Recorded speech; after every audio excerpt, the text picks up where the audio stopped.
लगता है कि निश्चित तौर पर भाजपा को तो होगा ही होगा। ये नवीन जी, बड़ा सवाल ये उठता है कि आखिर में, क्योंकि ये सारा का सारा मामला दो आदमियों के बीच में सिमट गया और पूरी पार्टी उलझ गई है, आखिर में ये नरेंद्र मोदी और संजय जोशी के बीच मामला है क्या? ये केवल दो व्यक्तियों के बीच में मामला नहीं उलझा हुआ है। पार्टी के अंदर बहुत से लोगों में के मनों के अंदर ऐसा लगता है कि कुछ उनकी उम्मीदें ज्यादा हैं, वो पाने की इच्छा ज्यादा रखते हैं, उनको मिल कम रहा है। यही कारण है कि केवल नरेंद्र मोदी और संजय जोशी दोनों नाम तो केवल एक मोहरा है, एक अलग एक पार्टी दूसरी तरफ है। अब जैसे राजस्थान में वसुंधरा राजे सिंधिया, येदियुरप्पा कर्नाटका के अंदर, जितने राज्यों में भाजपा का एक सेकंड लाइन जो है, सेकंड इन कमांड, अपने आप को फर्स्ट इन कमांड की लीडरशिप में आना चाहती है, और उसमें जिस प्रकार से लगता ही है कि उनके मन की इच्छाएं बहुत ज्यादा बढ़ गई हैं, और यही कारण है जिसकी वजह से दोनों के दोनों लोगों के नाम के पीछे दूसरी शक्तियां काम कर रही हैं। हालांकि मामला केवल एक बहुत छोटा सा एक ईगो का मामला है, एक अहंकार की, सही मायने में तो अहंकार की सीमाएं की बात है कि एक बार नरेंद्र मोदी को जब केशुभाई पटेल और ये सब लोग उनसे नाराज थे और एक अलग गुट बना रहे थे, उस समय कहा यह जाता है, नरेंद्र मोदी का आरोप ये है कि संजय जोशी ने एक सीडी बना करके, एक सीडी प्रकरण आया था जिसको बना करके नरेंद्र मोदी को अस्थिर करने की कोशिश की थी, ऐसा कहना है। उसके बाद उन्होंने इस बड़ा विरोध किया इस बात का, जिसको संजय जोशी को भारतीय जनता पार्टी के राष्ट्रीय संगठन महामंत्री के पद से हटा दिया गया।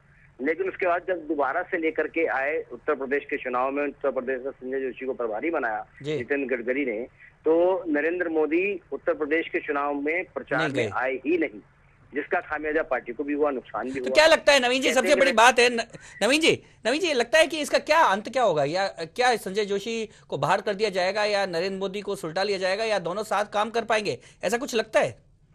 संजय जोशी को किसी को बाहर करने के नहीं है। जब नितिन गडकरी, मेरा मानना, व्यक्तिगत तौर पर मानना ये है कि जब नितिन गडकरी सबको जोड़ना चाहते हैं, सभी पुराने लोगों, उमा भारती को लेकर के वो आए हैं, वो भी पुराने लोगों को धीरे धीरे लेकर के आ रहे हैं, ऐसे में संगठन में जोड़ना चाहिए, बिखराव की तरफ नहीं लेके जाना चाहिए, लोगों को लेकर नहीं जाना चाहिए, निकालना नहीं चाहिए। और रही है कि वो व्यक्ति, कोई भी व्यक्ति अगर पार्टी की सोच से अलग जाता है तो बात अलग है, लेकिन जो थोड़ा बहुत अगर कभी किसी से, कहता हूँ, कोई गलती भी हुई हो तो उसको नजरअंदाज कर देना चाहिए। राजनीतिक क्षेत्र में दुश्मनों को भी गले लगाना पड़ता है, तो अपने ही पार्टी के लोग हैं, इनको तो अपने ही पार्टी के आवश्यकता है। बिल्कुल बिल्कुल नवीन जी, बहुत सही आपने कहा है, बहुत बहुत धन्यवाद आपका नवीन जी। कुल मिला के नवीन जी ने जो कही है यहाँ पर प्रताप जी, एक बात कि अब भूमिका नितिन गडकरी की बहुत महत्वपूर्ण होगी, इस पर हम चर्चा करेंगे। फिलहाल कार्यक्रम में यहाँ पर आगे बढ़ने से पहले लेते हैं एक छोटा सा ब्रेक।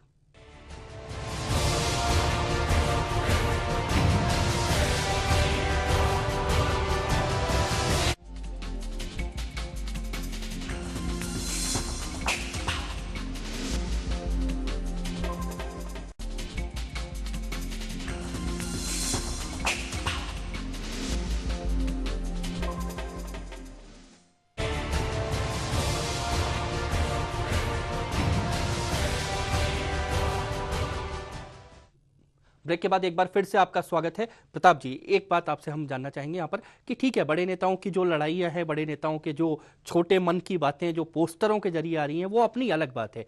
नवीन जी से बात हुई, गोपाल जी से बात हुई, बड़े नेताओं के अपने बड़े विषय हैं, अपने ईगो हैं, लेकिन उसका असर नीचे तक जा रहा है। और मैं तो वही एक गपशप जो कार्यकर्ताओं के बीच में पार्टी कार्यालयों पे चल रही है। मैं तो एक कार्यकर्ता ने मुझे आके बताने लगा कि मटके बनने के ऑर्डर दे दिए। मैंने पूछा क्यों? कि बोले कि आजकल नेताओं को कार्यकर्ताओं के चेहरे पसंद नहीं आते, इसलिए आप नेताओं के पास जाएंगे तो मटका रख के जाएंगे, बिल्कुल तेनालीराम की तरह, क्योंकि उनको चेहरे पसंद नहीं आते। तो कहीं ना कहीं इस पूरी लड़ाई का, इस पूरे जो विवाद चल रहा है, इसका विवाद का असर नीचे तक देखने को मिलेगा। जो प्रताप जी ने कहा वो चर्चा केवल महज चर्चा नहीं है, बल्कि उसका असर नीचे तक पहुंचेगा। पार्टी को खुद सोचना होगा। बड़ी खबर में फिलहाल इतना ही। दीजिए पूरी टीम को इजाजत। नमस्कार।